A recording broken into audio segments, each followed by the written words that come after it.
Йога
Васиштха, глава 3 о создании.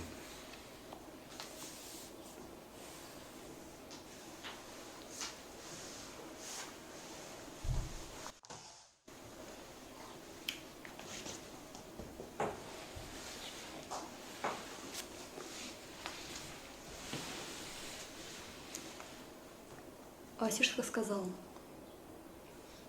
«О Рама, какая бы мысль ни возникла в собственном интеллекте, только она им и ощущается. Даже нектар может оказаться ядом для того, кто считает его ядом. Друзья становятся врагами, а враги друзьями в зависимости от внутренней позиции.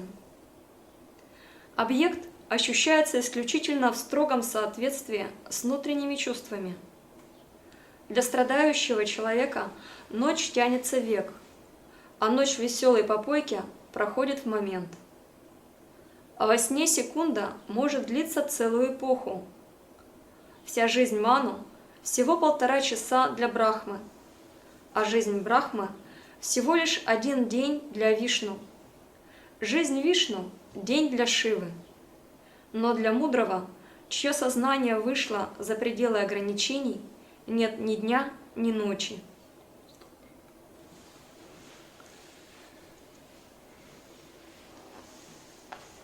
Для того, чтобы устранить неведение, постичь абсолют, йога Васиштха использует метод анализа, понимания процесса творения Вселенной и воспитывает взгляд на мир в стиле джняна-йоги. Если вы следуете пути бхакти-йоги, то бхакти-йога, она не очень озабочена именно пониманием или взглядом на мир. Для бхакти-йоги самое главное – это преданность, любовь и самоотдача.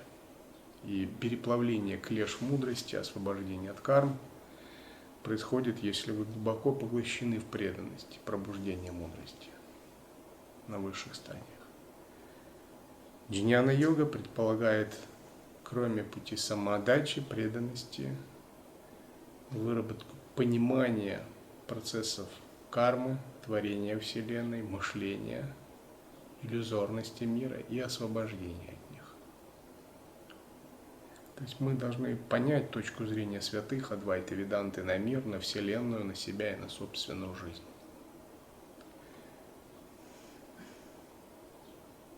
Точка зрения святых, таких как Васиштха, на мир, они говорят, что мир является точкой зрения. Он является кармическим видением. Он не является отдельным от нас и застывшим. Когда мы полагаем мир отдельным от нас, застывшим и чем-то внешним, это является тем, что называют этернализм, одно из отклонений. То есть этернализм означает, мы не разделяем квантовую систему мировоззрения.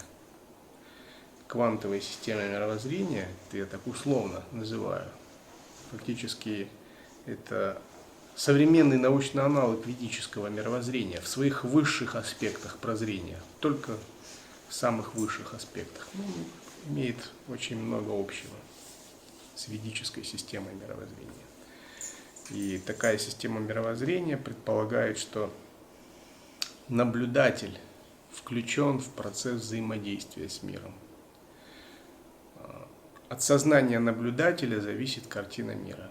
Вот, например, не в квантовой системе мировоззрения, в системе координат Эйнштейновской теории относительности, тем более в системе координат ньютоновской физики, наблюдатель не важен, наблюдатель не включен в видение мира, в мировоззрение, наблюдатель ничего не решает. Но квантовая парадигма считается наиболее высокой, наиболее глубокой, наиболее полной. Она все время говорит, что очень многое зависит от наблюдателя. То есть наблюдатель, сознание участвует в процессе создания Вселенной, в процессе ее сотворения и влияет на нее.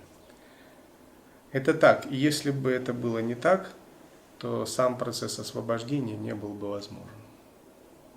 Потому что именно меняя себя изнутри, мы меняем свой мир, свою судьбу и свое окружение.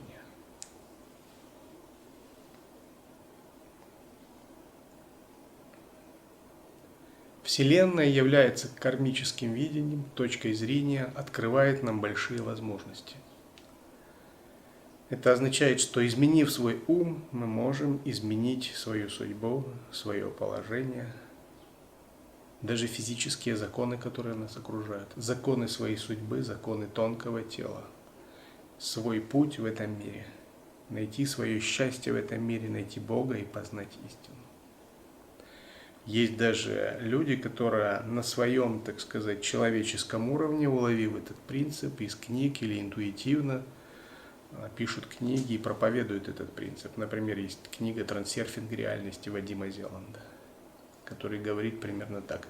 Вселенная является независящей от вас только до тех пор, пока вы с этим согласны. То есть, если ты согласен с этим, она не зависит. Когда ты начинаешь понимать, что мир есть проявление твоего сознания, и меняя свое сознание, ты можешь менять Вселенную до какой-то степени, по крайней мере. Тогда начинаются различные теории управления реальностью. То есть возникает магическое мышление. В этом на самом деле ничего нет нового, это просто магическая картина мира. Магическое мышление. То есть каждый маг, каждый колдун это прекрасно понимает. То есть то, что пишут современные авторы, это никакое не открытие. Это каждая знахарка, бабушка в деревне в прошлом веке, позапрошлом веке, тысячелетия, она всегда это знала на своем уровне. Что сознание может влиять на мир. Сознание включено в картину мира, включено в картину реальности. Даже шутки такие есть. Как управлять Вселенной, чтобы не узнали санитары.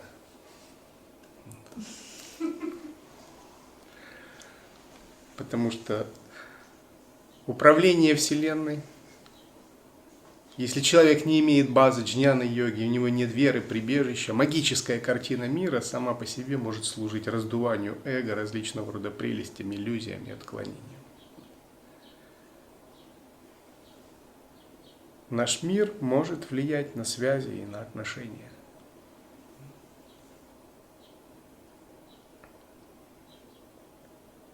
И наша задача понять, почему у мира есть точка зрения. И как эту точку зрения изменить. Это означает, что наше тело, наше окружение сформировалось под нашей прошлой точкой зрения. Поэтому говорят, хотите понять, кем вы были в прошлом, проанализируйте ваше нынешнее положение.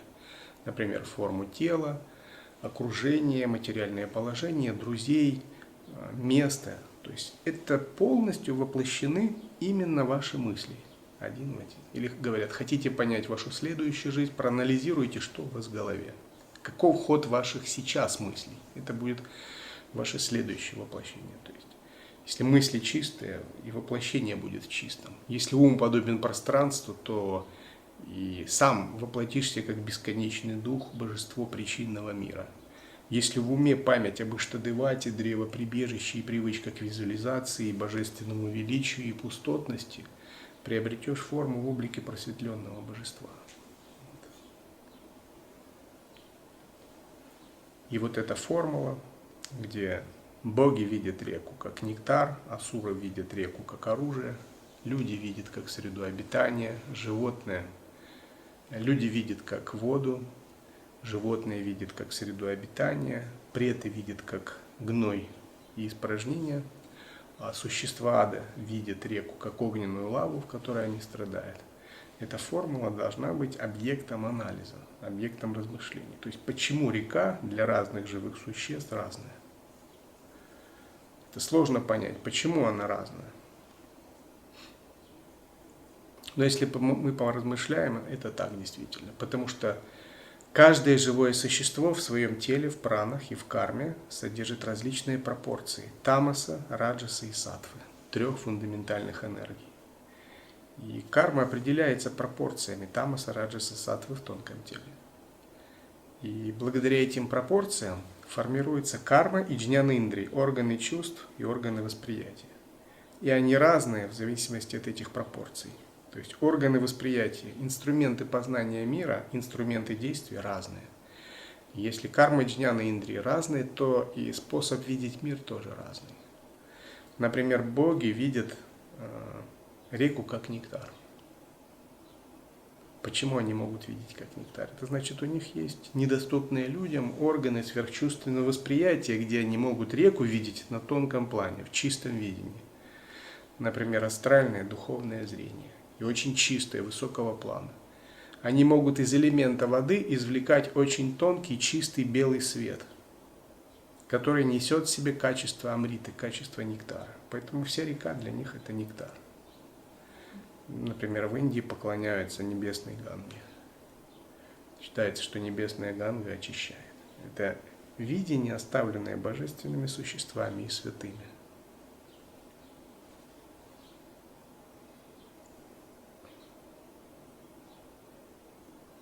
Наш мир участвует в формировании картины мира. И от того, как мы видим мир, строится наша судьба. Наш ум постоянно вибрирует, постоянно излучает вибрацию. И именно эти вибрации приобретают ту или иную окраску. И из-за этого зависит все наше окружение. Вот считается так, с точки зрения влияния мыслей и причин и следствий кармы на следующую жизнь. Если человек жадный, алчный, он рождается в пустыне, где нет ни деревьев, ни воды, в таких засушливых местах, похожих на прета. И есть разные виды последствий мышления, последствий кармы. Например, если человек что-то совершает, хорошее или плохое, то в зачет идет что? Само действие, в зачет идет тонкая мотивация, предвосхищающее действие. В зачет идет последующая оценка своего поступка, например, удовлетворение или раскаяние после совершенного, дают разные кармические результаты. И в зачет идет как бы удельный вес поступка в отношении кого что-либо было совершено. То есть, если подношение, то степень святости, если грех, то степень низости какого-то живого существа. И вот все эти аспекты в совокупности, они влияют на карму в следующей жизни. Причем карма в следующей жизни, она проявляется тоже. Она проявляется в виде конкретного получения тела в определенной области. В виде хода мыслей, то есть желание повторять какие-либо действия, добиваться каких-либо целей. И в виде качеств, то есть у одних качества более развиты, у других менее развиты. И когда мы получаем рождение в какой-либо местности, это еще называется экологический результат. Вот так условно. Экологический результат, то есть конкретно лока, в которой мы живем. Например, если у человека много вожделения, он рождается в заболоченной местности. Если у него много злословия, он рождается в местности, где вот такая горная, очень пересеченная, неудобная местность или плохие дороги. Если у него много жадности, он рождается в такой местности, где пустыня, нет воды, где голод, нет никакого процветания, все выжжено. Такой мир предков. Почему? Потому что предыдущие мысли, они создали такой тоннель реальности, и из причинного тела были созданы такие образы, и тонкое тело начало двигаться в сторону такого мира, и механизм кармы подобрал такую локу и такое окружение. То есть наши мысли на все это влияют. И когда мы понимаем этот механизм, насколько наши мысли определяют нашу судьбу, наше будущее, И мы тогда понимаем, что наш ум – это секрет всего, наши мысли. И вот в освобождении от мыслей лежит секрет освобождения. Начинаем очень аккуратно, бережно относиться к нашим мыслям. Начинаем работать с нашим мышлением, даже если допустили неправильные, нечистые мысли, очищать их, выполнять раскаяние, преображать свои мысли, избавляться от омраченных мыслей. Мы начинаем очень внимательно относиться к мыслям, потому что мысли определяют нашу будущую и судьбу. И далее само учение Анутара Тантры Ситха, учение Лай-йоги, оно идет еще глубже. Оно говорит, что надо понять секрет возникновения мыслей, секрет освобождения мыслей и источник, откуда мысли исходят и где они растворяются. И утвердиться в этом источнике, чтобы не быть зависящим от мышления настолько, чтобы прекратить неуправляемое рождение, смерть и реинкарнация. Васиштха продолжил. Йог знает, что только собственный разум превращает сладость в горечь и наоборот, превращает друзей во врагов и врагов в друзей. Точно так же, изменив точку зрения и постоянно практикуя, можно развить в себе вкус к изучению писаний, повторению мантр и к прочему, к тому, что было ранее неинтересно. Итак, духовный путь предполагает, что мы двигаемся, изменяем себя, очищаем себя, чтобы наша точка зрения на мир, на реальность изменилась. И кто-то может подумать, что эта точка зрения интеллектуальная. Например, если я приму точку зрения адвайтическую, более высокую, например, выражаемую Махавакьями, Сарвам эва Брахман, Ахам Брахмасми, или точка зрения выражена в формуле гуру-мантры, в формуле брахма-мантры. Если я приму такую более высокую точку зрения, буду утверждаться в ней, то я обрету освобождение. В общем, это так. Однако речь не идет об изменении интеллектуальной точки зрения. Это не вопрос идеологии, не вопрос интеллектуальных убеждений. Речь идет о том, чтобы изменить точку зрения тонкого тела и причинного тела на более глубоком уровне. И вот постепенно в процессе духовной жизни мы все время движемся так. Мы опровергаем свои незрелые воззрения и открываем себе более высокую точку зрения на мир. Например, мы убеждены, что мы живем в нечистом мире сансары, что дом – это дом, и люди – это люди. Вот такая у нас точка зрения. Это наша собственная точка зрения. В процессе пробуждения мы открываем более высокое видение. Например, что сансара тождественна нирване. Что сансара – это нирвана, сансара – это брахман. А мир вокруг – это мир божеств. А все события, происходящие – это лила абсолюта. Более высокую точку зрения.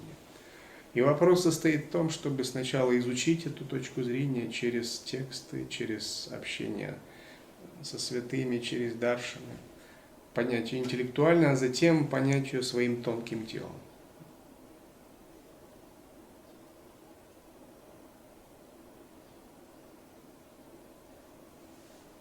Например, когда мы идем по пути йоги иллюзорного тела, мы преображаемся в Иштадевату, в избранное божество. И внутри нам нужно так отождествиться и поверить, что наш ум – это ум божества, и что наше тело – это тело божества, а мантра – это речь божества. Чтобы полностью заменить свое представление о самом себе на представление как о божестве. Мы медитируем на ключевые точки, то есть на божественное величие, на гордость божества, на пустоту и свет как сущность ума божества, на тонкую вибрацию как сущность единства пустоты и формы, из которого состоит тело божества, и на энергию божества. Мы меняем свою точку зрения на свое тело, на самого себя, на качество своего характера. Потому что у каждого из нас есть глубоко укоренившееся подсознательное представление о самом себе. И они очень сильно связаны с культурой, с национальностью, языком, личностью, воспитанием, ну и, конечно, кармой. Даже если мы не совсем понимаем, что они связаны с культурой, то на самом деле это очень связано.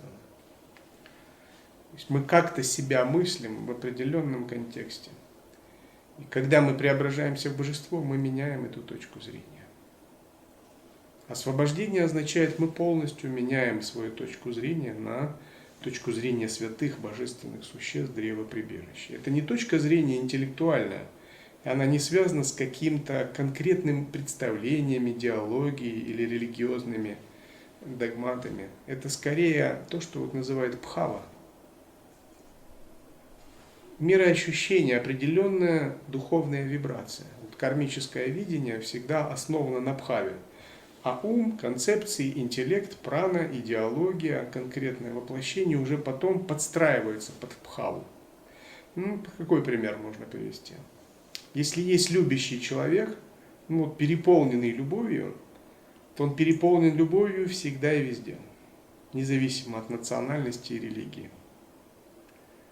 И вот сначала, если вы заглянете в его душу, вы обнаружите любовь, а потом она уже будет приобретать конкретную окраску. Язык, культуру, форму общения, языковые средства. Они все будут подстраиваться под его основную бхаву. И по сути, они не будут важнее, чем его основная бхава любви. Если другой человек, он переполнен раздражением или ненавистью, то все его проявления потом будут подстраиваться под его доминирующую бхаву, под бхаву раздражения и ненависти. И какие бы ни были идеологии, культуры, форма проявления, вы просто имеете вот две бхавы. Вот любовь и ненависть. А все остальное это как бы уже детализация. И вот кармическое видение означает, что мы приобретаем в качестве основной бхавы дивья бхаву. Ее еще называют брахма ахам бхаву. Брахма ахам бхава означает брахма есть абсолют, ахам это я. Бхава это значит я абсолют. Я един с абсолютом, я абсолютен. Бхава абсолютность. Абсолютность это очень такой емкий термин. О нем можно, может быть, говорить до конца кальпы, и все вы не скажете, что такое абсолютность. Это и пустотность, и чистота, и божественное величие, и красота, и свобода, и сватантрия шакти, ананда шакти, и джняна шакти, и ичха шакти, и крия шакти пятеричная, в пятеричной крие шакти, энергия поддержания стхити шакти, энергия творения сришти шакти, энергия разрушения самхар шакти, энергия сокрытия божественного тиротхана шакти, энергия проявления нуграха шакти. Это и счастье, и радость, и везение, и удача, и вечность, нитьятва, и пурнатва, целостность, и вьяпакатва, все проникновения, и сарва картритва, способность все делать, всемогущество. Это и сватантрия, божественная суверенность воли, божественная свобода воли абсолютная. Это чистота, красота, гармония, утонченность, возвышенность, божественное величие, бесконечность, масштабность, цветение, глобальность. То есть бесконечное количество качеств. То есть из этой бхавы оно все вырастает естественно.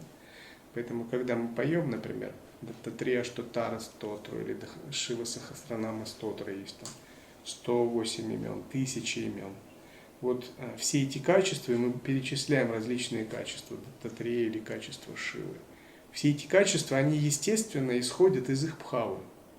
Бхава – это основное их состояние, а качество – это как бы уже лучи, излучающиеся из их бхавы. Это просто их сияние. И процесс освобождения, процесс изменения кармического видения означает, мы меняем свое отождествление, деха ахам бхаву, я есть тело, или там я есть эго, там ахамкара ахам бхава. У каждого из нас есть своя ахам бхава, то есть представление о себе, о своей самости. И мы меняем представление о самом себе на представление как о божестве, на представление как об абсолюте. А призывание, например, арати, пуджа, различные садханы, баджан мандала, все это способ выполнять гуру-йогу. Все это гуру-йога. То есть, когда мы рассматриваем всех божественных существ древа прибежища как проявление гуру-татвы, манифестацию гуру-татвы, и мы объединяемся с божественными существами. Это очень важно. Поскольку мы не знаем пока, как она выглядит, эта бхава. как Брахма Ахамбхава переживается, на что она похожа. Мы призываем божественных существ в духе недвойственности и смешиваем свое сознание с ними, в расчете на то, что в процессе смешивания эта Брахма Ахамбхава передастся нам. Поскольку все божественные существа прибежища, они святы и пребывают в единстве с Абсолютом, в бесконечном самадхи, в бесконечном счастье, в бесконечном блаженстве, в бесконечной мудрости. То есть, если мы немного поразмышляем, кого мы призываем, у нас волосы дыбом встанут. Мы даже не осознаем, кого мы призываем вообще. Мы призываем Даттатрию, так? Силу Брахмы и Вишну Шивы одновременно. Шиву, того, кто растворяет в себе Вселенную, кто глотает черные дыры. Вишну, благодаря которому все планеты двигаются. Брахма, того, кто осуществляет сингулярность в начале Большого Взрыва. Огромные силы, огромные святые энергии. Лакшми, Сарасвати, Парвати, множество святых. Это очень святое бесконечное сознание. И мы их рассматриваем всех в единстве. В единстве означает, что они все являются абсолютом, при этом имея свои конкретные индивидуальности. И вот этот дух единства, чистоты, дивья-бхавы, во время призывания мы как бы им насыщаемся, устанавливаем связь и как бы подпитываем свое сознание божественным светом, исходящим из бесконечного сознания. Одновременно наша собственная практика предполагает, что атма-вичара, созерцательная садхана, очищение, открывает внутри нас эту же Брахма Ахамбхаву. И тогда, как говорят, свет сына и матери встречаются. Свет сына – это наше собственное сыновнее сознание, детское. Свет матери – это большое сознание Бога, проявленное в форме пракрити, в форме шакти, в форме божественной вселенной. То есть внешний свет и внутренний свет, они сливаются. И вот на внешнем уровне у нас происходит призывание, мы как личность призываем божественные существа, на внутреннем уровне это наша ясность, наш внутренний свет сливается со светом Бога, светом Абсолюта. И это возможно, когда мы постепенно изменяем свою точку зрения на мироздание. И вот кто-то может сказать, ну это ж понятно, я тогда изменяю точку зрения, и все, я освобождаюсь. Но это не совсем так. Изменить точку зрения означает изменить собственную энергию. Например, если у вас был гнев, освободиться от гнева. Была привязанность, освободиться от привязанности. Это энергетические вещи. Мы не можем продекларировать и измениться.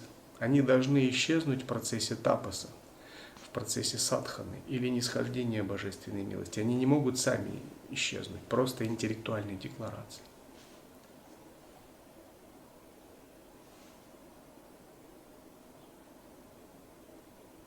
Гнев, привязанность и невежество, тамас, раджас и саттва, через 3 канала Ида и Пингала, так проявляются 3 гуны в нашем тонком теле и уме. Вот основная причина привязанности к сансаре. Когда мы меняем свою точку зрения, эти 3 фундаментальные, 3 корневые яда освобождаются. Ида Пингала очищается, прана входит в сушумну. Начинается движение по сушумне. Тогда они перестают нас привязывать.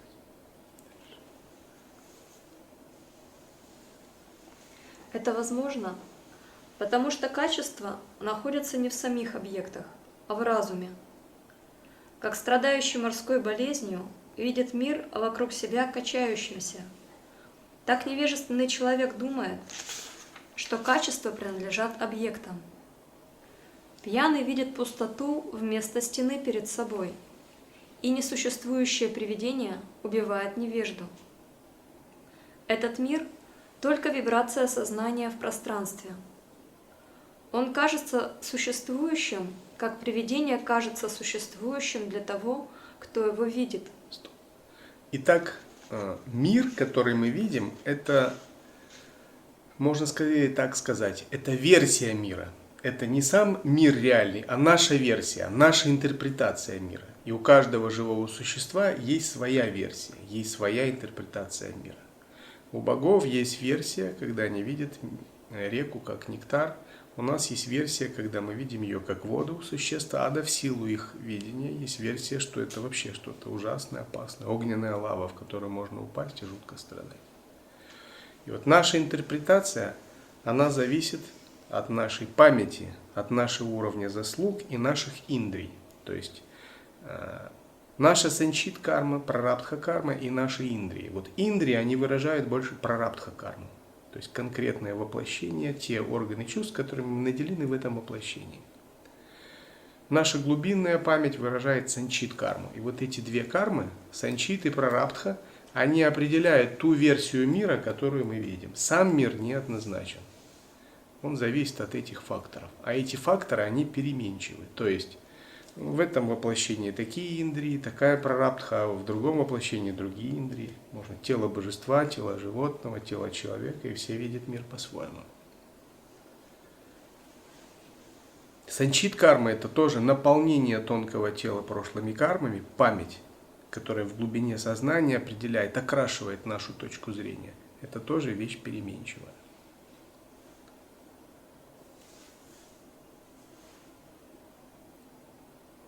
Святые говорят, смотри на мир, как на иллюзию, с одной стороны. С другой стороны, смотри на как проявление Бога, божественной энергии. С третьей стороны, смотри на мир, как единый с твоим сознанием, как на отражение, на проекции твоего разума. Все эти точки зрения, они правильные. Каждая из них имеет свою сферу применения. Все это майя, заблуждение. Нет противоречия между бесконечным сознанием и кажущимся существованием Вселенной. Это как удивительный сон того, кто не спит. О Рама! Осенью деревья сбрасывают свои листья. Весной на тех же деревьях распускаются молодые листочки, которые, несомненно, были до этого в самом дереве. Так и это создание существует всегда в абсолютном сознании. Его не видно так же, как текучесть золота не всегда очевидна. Если Создатель одной из эпох достигает освобождения, и Создатель следующей эпохи проецирует новую Вселенную из своей памяти, то и эта память есть не то, что ничто иное, как бесконечное сознание. То и эта память есть не что иное, как бесконечное сознание. Здесь слово «бесконечное сознание», которое часто используется, это Бог, это Абсолют. Бог является бесконечным сознанием. Однако бесконечное сознание не исчерпывает описание Бога. Он является и бесконечным бытием. Бесконечное сознание, можно сказать, это чит. Бесконечное бытие – это сад. Он является также бесконечным блаженством, ананда. В зависимости от того, какой аспект мы рассматриваем, он будет тем или иным. Мы не должны привязываться к определению Бога. Бог изначально невозможно определить. Это аксиома Адвайта Веданты. Но философия Адвайты, он носит название Брахман, Абсолют. В тантрийской философии Шива. Когда он становится персонифицированным и соединяется с причинным телом мироздания, он называется Ишвара. Когда он соединяется с астральным телом мироздания, он называется Хираньягарбха. Когда он соединяется с физическим телом мироздания, материальным миром, он называется Вайшванара. Соответственно, в трех измерениях, причинном, астральном и физическом, называемом Праджня, Тайджас и Вишва на санскрите, присутствуют три ипостаси Бога. Ишвара, Хираньягарбха, Вайшванара. И мы, как души, мы встроены в эти три ипостаси. То есть наше физическое тело контролируется Вишвой, наше тонкое тело контролируется Хираньягарбхой, и наше причинное тело контролируется Ишварой. Мы являемся частицами этих великих божественных существ. Мы не сами по себе. Мы являемся маленькими клетками этих божественных существ. Но у нас, как у этих клеток, есть собственное индивидуальное самоосознание. И между нами и великими божественными существами, в которых мы встроены, нет разницы в абсолютном смысле. И мы, как клетки божественных существ, и сами божественные существа есть абсолют. Разница скорее не качественная, а количественная. Разница в уровне энергии. И если мы, как такая индивидуальная клетка божественного существа, развиваем свое сознание, то наше сознание, эволюционируя, само постепенно может подняться до уровня Ишвары. Потому что потенциал тот же, потенциал абсолютный. Может само создать Вселенную, например. Рама спросил: «О мудрый, король и его подданные ощущают одни и те же объективные события. Как такое происходит?» Васиштха ответил: «Это потому, что интеллект всех индивидуальных сознаний основан на едином бесконечном сознании, о Рама. Подданные тоже думали, что он был их правителем. Мысленные вибрации обычны и свойственны бесконечному сознанию. Для их появления не требуется мотива. Как бриллианту свойственно сверкать, так интеллект короля думает: «Я являюсь королем Видуратой». Здесь комментируется история о Лиле, известная из йога Васиштхи. Парадоксы, загадки восприятия Вселенной. Квантовая картина мироздания, которая оперирует Адвайта Веданта, предполагает, что в своей основе время неделимо. Причинно-следственные ряды, событийные ряды, они не разворачиваются от прошлого к будущему, как видим мы. Они существуют одновременно. Только наше восприятие, оно способно воспринимать дискретные события. И вот эти дискретные события принимают такую форму, что мы видим, что это линейный ряд, идущий от прошлого в будущее. Но картина мира, которая оперирует Адвайта, она говорит, что прошлое, будущее, настоящее, они существуют одновременно. При достаточной силе сознания мы можем менять прошлое. При достаточной силе сознания можем менять будущее. При достаточной силе сознания мы можем подниматься над дискретной картиной мира в область вне времени. И эта область называется Акханда-кала, неделимое время. А вот та картина мира, в которой мы живем, где есть дискретное время, называется Кханда-кала, делимое время. Прошлое, настоящее, будущее. Есть вектор из прошлого в будущее, который движет все живые существа. Вот так мы воспринимаем время, главный фактор этого мира. Процесс освобождения означает, мы утверждаемся в недвойственной природе сознания, поднимаемся над делимым временем, утверждаемся в Акханда-кала, где, если посмотреть сверху, то прошлое, будущее, настоящее как бы лежат на одной плоскости. Они как бы являются слитыми. И если достаточно сильно изменить ум, можно изменить не только настоящее, не только будущее, но и прошлое. То есть с точки зрения Адвайта Веданты и воззрения парадигмы современной квантовой физики, которая, я уверен, она строится на Адвайта Веданте. Почему? Такой секрет могу сказать. Один из теоретиков квантовой физики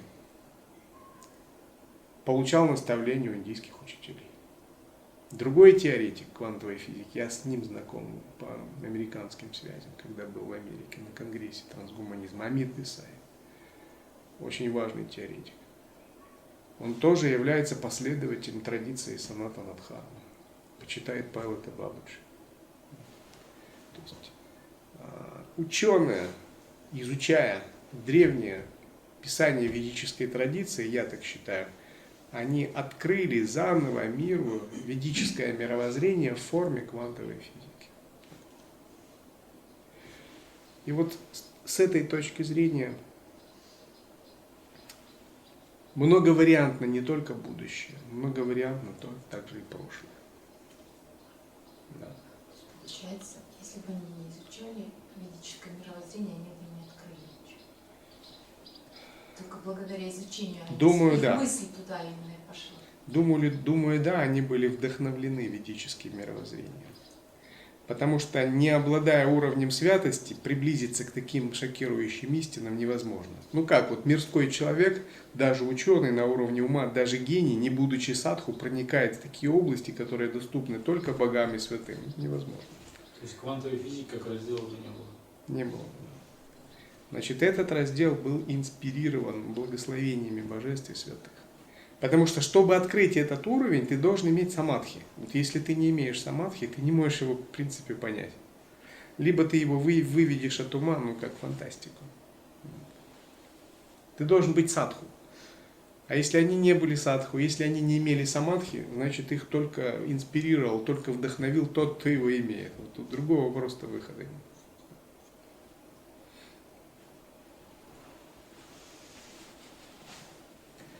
И согласно этому воззрению, наше сознание является активным агентом.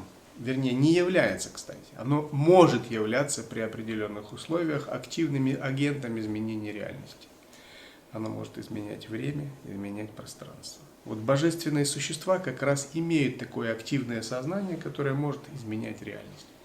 Часто человечество не видит скрытую сторону вещей, то, что находится за гранью человеческого. А между тем божественные существа направляют развитие человечества, так же, как и святые. Многие святые направляют развитие человечества, используя свои способности. Бывает так, когда человечество, линия развития человечества заходит в какой-то тупик, то происходит просто силой сознания божественных существ пространственно-временной сдвиг, такой небольшой парадокс. И тогда определенная ветвь на хрональном древе, то есть мировоззрение этих существ, оно включает в себя древо времени. Древо времени или хрональное древо времени – это и есть Кала-шакти. Это и есть тот большой Шива-лингам, которое предполагает многочисленные варианты времени, варианты событий, причинно-следственных связей, событийных рядов, существующие одномоментно. Ну, например, есть такой вариант развития событий, где наши храмы не снесли. Есть вариант развития событий, где Дивья-лока вообще не появилась. Есть вариант, где Дивья-лока появилась, и она настолько распространилась, что Россия стала центром, оплотом, новым оплотом ведической цивилизации Индии третьего тысячелетия. Есть вариант, когда там просто живут 30 монахов, практикуют, достигают освобождения. Есть разные варианты. Эти варианты существуют одновременно. И когда, если то же самое можно сказать в отношении всего человечества. И когда развитие идет не в соответствии с генеральным планом Творца, а генеральный план Творца тоже существует, это базовая санкальпа Вселенной. И генеральный план Творца называется нияти, ход вещей. Многие думают, что раз есть свобода воли, то все оно как бы хаотично. Хаотично, но не совсем так. То есть есть люфт, есть квантово размытая, несистемная, нелинейная картина мироздания, но одновременно есть главные санкальпы главных мандалишваров Вселенной. И вот нияти, ход вещей, это процесс генеральная санкальпа Брахмы Творца, с помощью которого в этой Вселенной все воплощается так, как оно должно воплощаться. А чтобы не было отклонений, главные божества за этим присматривают. И главные божества это Брахма, Вишну, Шива в каждой вселенной, Праджапати, прародители мироздания, Ману, те, которые живут много тысяч лет, бессмертные существа. Они могут жить на Земле, на Венере, на Марсе, иметь свои представительства, иметь разные иллюзорные тела, входить в тела правителей, политиков. И они даже не будут знать, что через них действует Ману. И если что-либо у человечества происходит не так, и оно явно вышло в какой-то рукав вариативной вселенной, не пошло не по тому пути, то этот рукав просто обрезается. То есть происходит пространственно-временной сдвиг, происходит растворение, все исчезает на некоторое время. Происходит как бы небольшая перезагрузка локального домена вселенной, и все начинается сначала. А люди даже не осознают, что это произошло. У них заменяются данные памяти. То есть они даже не помнят, что история изменилась, что история пошла по альтернативной ветке реальности. То есть происходит мгновенная перезагрузка данных, перезагрузка самскар, и немного выровняли развитие, ход развития цивилизации, ход развития человечества. Иногда такое бывает. лучше. Да. А эти обусловлены разные варианты истории, которые периодически предлагают. Разные нестыковки в артефактах, да? Когда находят болт с резьбой, ему 5000 лет. Или находят мобильный телефон. Радиоуглеродный анализ показывает, что ему 100 тысяч лет. Или в гробнице египетского фараона часы швейцарские 18 века. Разные сбои в программе. Да, такое бывает. То есть происходит перестройка реальности, отсечение одного рукава Вселенной, переход на другой альтернативный рукав, мгновенное изменение памяти в умах. Никто этого не помнит, кроме святых. Святые могут иметь такую двойную, тройную память. Об альтернативных мирах Вселенной они как бы не являются полностью выключенными силой санкальпы божественных существ. Их сознание способно осознавать, скажем так, старые рукава Вселенной, которые были отсечены. Вот если вы прочитаете в Йога-Васиштхе, там где-то, по-моему, Пхусунда в разговоре с Васиштхой, он говорит: ну ты вообще-то 18-й раз сюда приходишь. То есть он, Васиштха, не помнит, а Пхусунда бессмертный, он это помнит. То есть все вот эти 18 раз проигрывающиеся разные альтернативные варианты, он их все помнит. Или он говорит, что вот битва на Курукшетре Арджуна и Кришна уже не первый раз происходит. И Арджуна скажет то-то, Кришна ответит то-то. Вот так. И надо сказать, сама Махабхарата – это вечная разворачивающаяся лила, она существует в тонком мире в виде невероятных божественных энергий, которые в положенное время воплощаются на Земле в разные йоги, в разных вариантах. То есть это не только конкретное историческое событие, не только там то, что мы видим по фильму. Если интеллект упрочился в истине о бесконечном сознании, человек достигает высшего состояния освобождения. Это зависит от интенсивности собственных усилий. Человека тянет в двух противоположных направлениях: по направлению к осознанию абсолютного Брахмана и по направлению невежественного приятия реальности мира. Тот, кто изо всех сил старается осознать, выигрывает. Преодолев невежество однажды, его видение нереального навсегда рассеивается. Рама спросил: «О святой, пожалуйста, расскажи мне кратко еще раз, как заблуждение в понятиях «я» и «мир» возникает в самом начале, безо всякой причины,